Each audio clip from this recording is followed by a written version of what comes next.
Você é aquele estudante que está precisando daquele help maroto em química, tanto para o vestibular quanto para aquela provinha que está chegando lá? Então, se liga aí no vídeo aí que tem conteúdo bom.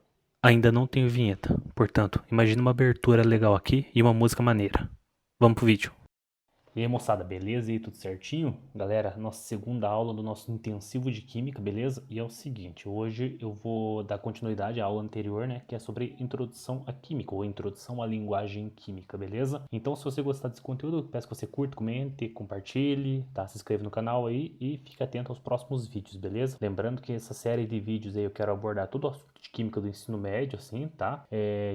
Assim, eu quero tentar ajudar você que está assistindo aí, tanto no vestibular, aí você que vai fazer, tipo, uma prova, tá com dificuldade em química, então acompanhe os vídeos aqui do canal que com certeza vai te ajudar bastante, beleza? Então, galera, é o seguinte, hoje eu vou trazer a continuidade do conteúdo anterior, conforme eu falei, né? Eu vou trazer mais alguns aspectos assim, que serão bem importantes para o estudo da química no decorrer desse nosso intensivo, beleza? Então é o seguinte, na última aula eu falei sobre definição de átomos, moléculas e mais algumas definições aí, e terminei, se eu não me engano, a aula falando de alotropia, tá? Nessa aula aqui eu vou falar basicamente vou começar falando sobre fenômenos físicos e fenômenos químicos. Vamos lá então. Beleza. Galera, qual que é a diferença de um fenômeno físico e um fenômeno químico, tá? Basicamente, o fenômeno físico, ele só muda a aparência da substância, tá bom? Um bom exemplo de fenômeno físico é o que? Mudança de estado físico. Muito importante que nos fenômenos físicos você não tenha alteração da estrutura da matéria, só basicamente basicamente uma questão mais visual, assim, tá? Você muda a aparência da substância. Por exemplo, se você pensar na água, assim, nos três estados físicos dela, sólido, líquido e gasoso, tá bom? Então é o seguinte, quando ela é sólido, quando é gelo, cara, ela é água, H2O. Quando é líquido, também. E quando é vapor de água, também é H2O. A constituição não mudou. O que mudou, basicamente, eu vou falar daqui a pouco ali sobre os estados físicos da matéria, qual que é a diferença de um e de outro. Beleza? Muito bem, galera. Continuando aqui, fenômenos químicos. Aqui nos fenômenos químicos, você tem alteração na estrutura da matéria e muitas vezes envolve quebra ou formação de novas ligações químicas, tá bom? Alguns exemplos de fenômenos químicos: corrosão, formação de ferrugem, fotossíntese, azedamento do vinho, quando você tem o vinho ali, depois ele fica com gosto azedo, né? Que o pessoal fala assim, o vinho se tornou vinagre, tal. Isso é um fenômeno químico. Azedamento do leite, e cara, assim, isso envolve mudança na estrutura da matéria, tá? Então isso é característico do fenômeno químico. Existem muitos fenômenos químicos que podem não ter uma mudança assim visual, tá bom? Mas mudou a estrutura é suficientemente classificável como fenômeno químico. Tá bom? Existem também, tipo, muitos casos de fenômenos químicos que alteram a aparência da substância, tá bom? Então tem que ficar bem atento. Existem questões aí que pedem para você classificar os fenômenos em físicos ou em químicos, tá bom? Tranquilo? Falando um pouco pegando agora um gancho aqui mais em fenômenos físicos, vamos falar um pouco sobre os estados físicos da matéria. Lembrando quais são os três principais estados físicos da matéria. Então nós temos sólido, líquido e gasoso, tá bom? Muito bem.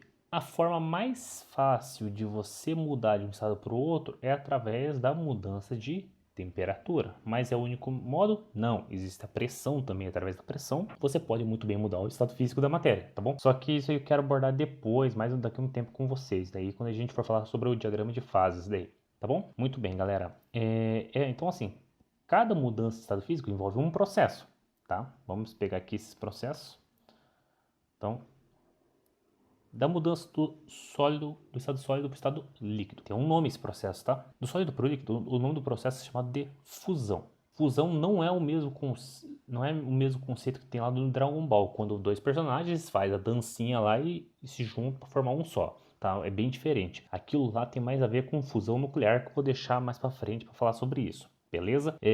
Lembrando que também no Dragon Ball tem a questão dos brincos Potara também, mas isso é uma outra pira, tá bom? Deixa para um outro vídeo que quero falar sobre nerdices aí com vocês, tá bom? Muito bem. Moçada, aqui do líquido pro gasoso, aqui existem vários nomes, tá? Aqui pode ser vaporização, evaporação, mas o que particularmente eu prefiro assim, e que aparece também bastante, é chamado ebulição. Muito bem, assim, pode ser esses três nomes aqui, cara, mas o que eu particularmente eu prefiro é a ebulição. Vocês vão entender por quê. Por causa de um termo que a gente vai utilizar bastante, que é chamado ponto de ebulição. A gente não fica chamando de ponto de vaporização ou ponto de evaporação, a gente chama de ponto de ebulição. Tá? Mas isso a gente vai ver depois, tá bom? Tem uma forma também que você consegue transformar do sólido para o gasoso direto. E esse processo é chamado de sublimação. Tranquilo? Muito bem. Uma coisa importante aqui, tá? Nesses processos aqui do sólido para o líquido, líquido para o gasoso, são processos que você tem que ter absorção de energia, geralmente na forma de calor, na forma de aumento de temperatura, absorção de calor, tá? Processos que envolvem absorção de calor ou absorção de energia são chamados de processos endotérmicos, tá bom? Endotérmicos tem a ver basicamente com absorção de energia, tá, galera? Então guarde bem isso aí, beleza? Muito bem. Agora vendo o sentido contrário aqui. Do gasoso para o líquido, processo que é chamado de condensação, pode ser chamado também de liquefação, tá? Mas eu não vejo muito esse termo aqui. O mais comum é condensação mesmo, tá? Esse processo é muito comum quando depois que você termina de tomar banho, você já percebeu que o espelho do banheiro sempre tá, tipo, embaçado? Isso ocorre porque é o seguinte, o vapor do chuveiro ali, o vapor de água que sai do chuveiro, ele é formado devido ao quê? A água que passa pela resistência, uma parte dessa água evapora, fica na forma de vapor, tá? E encontra uma superfície mais fria. No caso, vamos pegar aqui o espelho. Então, quando ela resfria esse vapor de água, ele forma várias gotículas de água. E isso é o que causa o embaçamento do espelho. Beleza? Muito bem. Aqui do líquido para o sólido, o processo é chamado de solidificação. Existe também o processo do gasoso para o sólido direto, tá? Que pode ser chamado de sublimação, mas tem um problema que ele fica igual, né? O processo do sólido para o gasoso. Mas e uma outra forma de chamar é ressublimação. É mais fácil, né, você diferenciar do outro, porque a ressublimação é o contrário, né, do gasoso pro sólido, tá bom? E sublimação é do sólido pro gasoso. Tranquilo? Esses processos aqui envolvem, em vez de absorção de energias, envolvem liberação de energia, tá? Então, no caso, esses aqui, nesse sentido para a esquerda, nesse nosso diagrama aqui, são chamados de processos exotérmicos. Exo tem a ver o quê? Para fora, tá? Então, energia para fora, liberando energia, tá bom? Muito bem, e isso ocorre quando você basicamente resfria essas substâncias aqui do estado gasoso para o líquido, líquido para o sólido, você basicamente está tendo o quê? Um resfriamento, tá? Lembrando que não é somente através da temperatura que você pode ter mudança de estado físico. A pressão também é um fator também que pode fazer com que haja mudança de estado físico. Beleza? Muito bem, galera. Então, falamos que fenômenos físicos e fenômenos químicos. Vamos para a próxima parte, tá? Vamos falar um pouco sobre substância pura e mistura, tá? O que é uma substância pura? Substância pura, basicamente, é aquela substância que não tem contaminação, não tem contaminante junto. Meio besta falar isso, né? Pois é. Basicamente, então, vamos escrever aqui. Não há contaminantes. Eu já vou dar um exemplo aqui, mas antes eu quero definir com vocês a partir de o termo mistura. Mistura, galera, assim, quando você tem contaminantes. Então, basicamente, quando você tem mais de uma substância em um determinado sistema, determinado recipiente, assim, você tem uma mistura. Quando você tem apenas uma substância num determinado sistema, num determinado recipiente, num determinado lugar, aí é uma substância pura, tá bom? Vamos pensar o seguinte.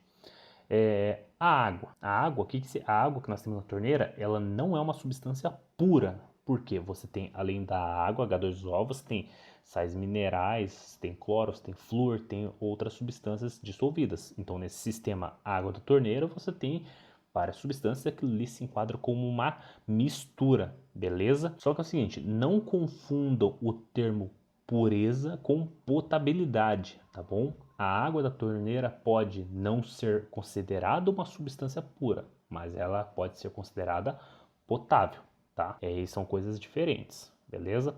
O que seria a água pura? A água pura seria, por exemplo, assim, um recipiente, imagina um recipiente, tá? Ficou torto, meu desenho é horrível, então, por favor, né?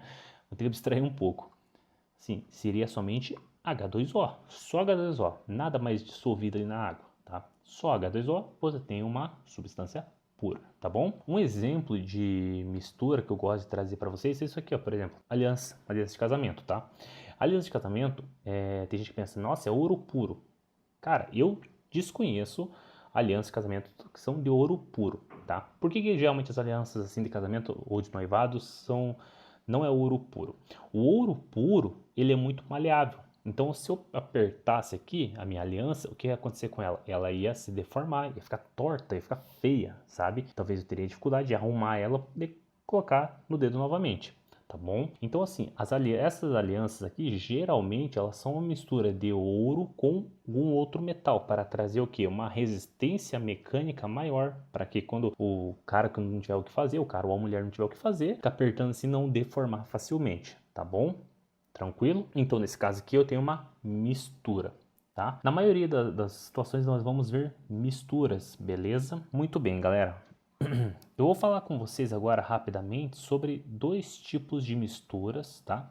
Que vamos trazer aqui para vocês. São as misturas homogêneas e as misturas heterogêneas. Basicamente, misturas homogêneas são as que possuem apenas uma fase. As heterogêneas possuem mais de uma fase. Tá? O que é uma fase?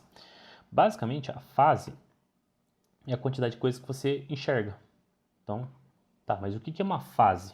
Uma fase é basicamente o que você enxerga, tá? Ok? Então, por exemplo, aqui, vamos pegar uma situação que é uma mistura homogênea. Uma mistura homogênea, se eu pegar água e um pouquinho de sal de cozinha e jogar ali e dar uma agitada, o que vai acontecer? O sal meio que vai sumir, tá? O sal de cozinha, tá? Então, vamos pegar aqui um exemplo, vamos escrever aqui, água mais sal de cozinha, tá? Se eu jogo um pouco de sal num copo com água e agito ali, o que vai acontecer? O sal parece que ele some. Ele não some, ele sofre um fenômeno que a gente vai estudar isso mais pra frente, tá? Ali você tem água e vai ter sal. Você enxerga as duas coisas? Não, só enxerga uma. Então elas são uma mistura homogênea porque você só enxerga uma coisa. Nesse caso é a água, beleza? Misturas heterogêneas, elas são caracterizadas por ter mais de uma fase. Então, o exemplo mais clássico possível, assim, água e óleo. A água não vai se misturar com o óleo, então o que vai acontecer? O óleo vai ficar por cima no copo, no recipiente, e a água vai ficar por baixo. O que determina quem vai ficar por cima e por baixo é o que a gente chama de densidade, que a gente vai ver daqui a pouco, tá bom? Então, vamos pegar aqui um exemplo, água mais óleo, tá bom? Tranquilo? Muito bem.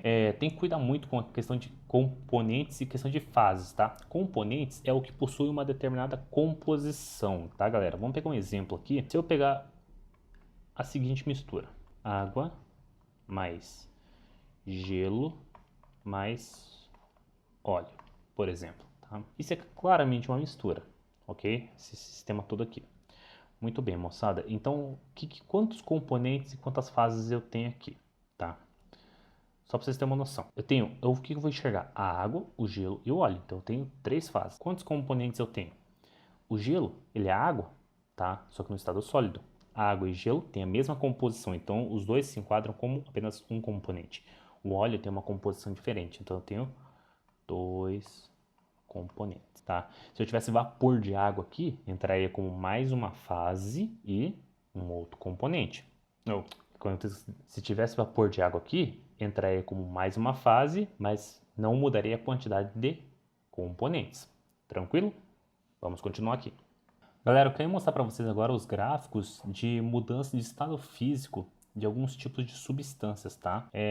Isso é bem importante vocês saberem, porque às vezes pode aparecer isso no vestibular, na prova de vocês, tá bom? Quando cai no colégio, isso aí geralmente cai na primeira série, geralmente no início da primeira série do ensino médio, tá bom? Bem simples, bem tranquilo. Vamos interpretar então esses gráficos. Eu vou colocar aqui para vocês as imagens, para ficar mais fácil. Muito bem, eu peguei aqui então um gráfico aqui. Esse gráfico, a gente vai tentar interpretar eles. Talvez a resolução aqui do que está escrito não está tão claro, mas daí eu vou escrevendo em cima dele, tá bom? Eu achei melhor pegar a imagem pronta, porque se eu tivesse que desenhar, cara, pode ser que não ficasse tão bom para você, beleza? Então tá, nesse gráfico aqui nós temos os dois eixos aqui, o eixo X, que é o tempo, o eixo Y, que é a temperatura, tá? Nesse caso aqui é um gráfico de mudança de estado físico da água, tá bom? Muito bem, galera. Então, assim, o que acontece? Imagine que você pega Vamos pensar no seguinte. Você pega ali um blocão de gelo, tá? Um blocão de gelo, colocou numa panela e acendeu o fogão, tá? Então, o que vai acontecer? Com o tempo ali que a chama vai transmitindo calor ali para a panela, o gelo vai absorvendo o calor da panela e vai começando a esquentar. Imagine que você grudou um termômetro ali no gelo, tá? E começou a monitorar a temperatura com o tempo. O que vai acontecer então com o tempo? O tempo vai passando aqui, veja que você vai andando no eixo X e a temperatura também vai aumentando, porque o fogo ali está torando ali no gelo, certo? Tá indo, tá esquentando, tá esquentando, tá esquentando, tá esquentando, tá esquentando, tá esquentando, tá esquentando, até que vai chegar um ponto ali em que a temperatura vai se manter constante. E o que você vai perceber isso na hora? O que você vai perceber na hora? Você vai perceber que o gelo está derretendo, está mudando de estado físico. E nesse período em que está a temperatura está constante, você começa a ter sólido e líquido ao mesmo tempo, tá? Isso é muito característico de substâncias que são puras, tá? Mas não é uma exclusividade dela. Isso a gente vai ver depois, tá? Muito bem, quando todo o gelo derrete, o que vai acontecer? Ele vai ver o fogo está torando, tá? E você vai perceber que o termômetro volta a subir, a temperatura volta a esquentar. Então volta a subir, subir, até que vai chegar um ponto ali em que a água começa a evaporar. E nesse período que a água está evaporando, que você começa a ter água e vapor juntos, você percebe que a temperatura manteve-se, não alterou, mas o fogo ali tá torando ali, tá? Então tá esquentando, esquentando, esquentando, tá? Toda a água tá virando vapor, quando termina de virar vapor, o vapor volta a esquentar, se você continuar esquentando ali esse sistema, tá bom? Muito bem, como é que você caracteriza esses gráficos aqui? Basicamente eu digo de uma forma bem simples, esses gráficos de substâncias puras, tá? Vamos escrever já aqui antes que a gente esqueça, né? Isso aqui é um gráfico característico de uma substância pura, tá? Nesse caso, água pura, tá bom? Muito bem. Então, assim, percebe que ela é composta por uma rampa, retinho, deitadinho. Rampa, deitadinho, rampa, tá? Cada rampa representa um estado físico. A primeira rampinha representa o estado sólido. A segunda representa o estado líquido e a terceira representa o estado gasoso ou vapor, tá? Essa parte da retinha aqui horizontal, a primeira parte horizontal aqui, é basicamente a transição do sólido para o líquido. Então você vai ter os dois estados juntos, sólido mais líquido. Na segunda rampinha você vai ter os dois estados físicos ali, que é líquido e gasoso, que é a transição de um para o outro. Tranquilo? Essa temperatura aqui de transição do estado sólido para o estado líquido é chamado de ponto de fusão, tá? Que a gente abrevia geralmente como PE, tá bom? E essa outra temperatura aqui, onde você começa a ter a transição do estado líquido para o estado gasoso, é chamada de ponto de ebulição, tá bom? Então é o seguinte, eu vou abordar depois o termo bem certinho, que significa ponto de fusão e ponto de ebulição, tá bom? Mas assim, galera, é bem tranquilo isso aqui, tá? O ponto de fusão, se uma substância está a uma temperatura abaixo do ponto de fusão, ela está no estado sólido. Se estiver acima do ponto de fusão e abaixo do ponto de ebulição, está no estado líquido. Se estiver acima do ponto de ebulição, está no estado gasoso. Tranquilo? Muito bem. Vamos pegar outro gráfico para a gente analisar? Muito bem, aqui galera, veja esse gráfico, ele é um pouquinho diferente do outro, tá? Aqui, então, a substância ele não deixa claro qual é a substância aqui, mas o que a gente pode perceber é o seguinte, que ela tem um perfil parecido com a outra, com uma seguinte diferença. Então você tem a rampa, em vez de você ter aquela parte horizontal assim bem definida, você tem uma leve inclinação. Depois você tem a rampa, uma outra leve inclinação, depois a rampinha de novo. Aqui você já tem tudo anotadinho, sólido, líquido, gasoso, e aqui nessas leves inclinações, de forma muito semelhante àquelas partes que são totalmente horizontais, você tem as transições dos estados físicos ali, de um estado para o outro, né? Sólido para líquido e líquido para gasoso. Tranquilo? Isso aqui, galera, é muito característico de uma gráfica de uma mistura, mudança de estado físico numa mistura, tá? Em alguns livros eles trazem como uma mistura heterogênea, tá? Você pensa, professor, mas por que existe essa diferença no gráfico aqui de mistura para substância pura? Eu gosto de explicar da seguinte forma, quando você tem uma mistura, às vezes no exercício parece somente como mistura, mas se aparecer como mistura heterogênea está mais correto. A mistura heterogênea, no caso, é como se uma substância atrapalhasse a outra para evaporar, tá? Então por isso que nessa, entre aspas, briga, você, em vez de você ter uma temperatura bem definida para mudança de estado físico, você na verdade vai ter uma faixa de temperatura. Então, a temperatura de fusão vai ocorrer nessa faixa aqui, tá? Que a gente pode dizer que é uma variação. Esse delta, esse triângulozinho místico aqui, é uma letra grega que representa a variação, tá? Variação da temperatura de fusão, aqui, tá? Não está muito reto, você percebe que minha coordenação não é uma coisa tão invejável assim, tá? E aqui nós temos a variação na temperatura de ebulição, tá? De uma forma muito similar, tá? uma substância meio que atrapalhava com a outra para evaporar, e isso faz com que o ponto de ebulição fique variável. Então você tem a evaporação ocorrendo numa faixa variada de temperatura e não constante. Ok? Existem também outros gráficos que vocês devem se atentar. Beleza, moçada, mais um exemplo aqui para a gente abordar, tá bom? Aqui nesse gráfico nós temos uma característica de uma substância pura e uma característica de uma mistura, tá bom? Então, no caso, aqui que você tem uma temperatura de fusão com uma temperatura bem definida, tá? Então, uma temperatura de fusão constante e a temperatura de ebulição, olha, não constante, nesse caso variável, né? Uma faixa de temperatura de ebulição. Esse caso aqui já a gente pode enquadrar com uma mistura, mas que tipo de mistura que é? Isso que a gente chama de uma mistura eutética. Tá? Um bom exemplo de mistura eutética são ligas metálicas, tipo o bronze, tá? Que é uma liga metálica, aquele estanho para solda de componentes eletrônicos também é uma liga metálica, tá bom? Então é o seguinte, como é que você vai lembrar qual que é qual aqui? A eutética começa com E, tem o ponto de ebulição variável, tá bom? Eutética, ponto de ebulição variável, beleza? Não é tão difícil, né? Existe mais outro gráfico que ele é parecido com isso aqui. Muito bem, agora, esse outro gráfico, ele é o contrário da eutética. O ponto de ebulição, ele é constante e o ponto de fusão é variável, tá? Então, assim, como que você vai diferenciar um do outro? Assim, se diferencia a eutética da eusotrópica, tipo, verificando assim que um é o contrário do outro. Um é constante, um ponto de ebulição de um é constante, o ponto de fusão é variável. No outro o ponto de fusão é constante e o ponto de ebulição é variável, tá? Esse caso aqui é uma mistura também, tá? Chamada de azeotrópica. Um bom exemplo de mistura azeotrópica é água e álcool, tá? Etanol mais água. O álcool, assim, que é o mais conhecido, o álcool mais conhecido que nós temos é o etanol. Existem outros também, tá? Isso a gente vai ver mais pra frente. Água e álcool é característica de uma mistura azeotrópica, tá bom? Nesse caso aqui, o ponto de fusão é variável e o ponto de ebulição é constante. Beleza, galera? Não é tão difícil, né? Eu acho que desses dois casos aqui, a eutética e a azeotrópica, são as mais complicadas de diferenciar, né? Eu aconselho a utilizar o seguinte, eutética e de ebulição. Então a ebulição é variável, tá bom? Lembre disso que vai te ajudar bastante. A azeotrópica ela é o contrário, beleza? Pessoal, o vídeo acabou ficando meio longo já, mas eu creio que eu consegui trazer bastante informação para vocês nessa aula, tá bom? Então, se liga na próxima aula assim que provavelmente já finalize esse conteúdo de introdução à linguagem química. Eu quero ver se eu consigo entrar também na parte de mistura e separação de misturas, tá bom? Que é um tema bem importante também para vocês, beleza? Espero que você tenha gostado do vídeo. Se você gostou, curta, comenta, compartilhe, se inscreve no canal, mande para que teu amigo juvenil está tendo dificuldade em química ou está precisando daquele gás assim nos estudos para o vestibular.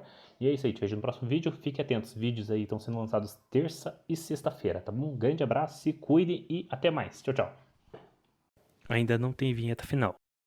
Até o próximo vídeo.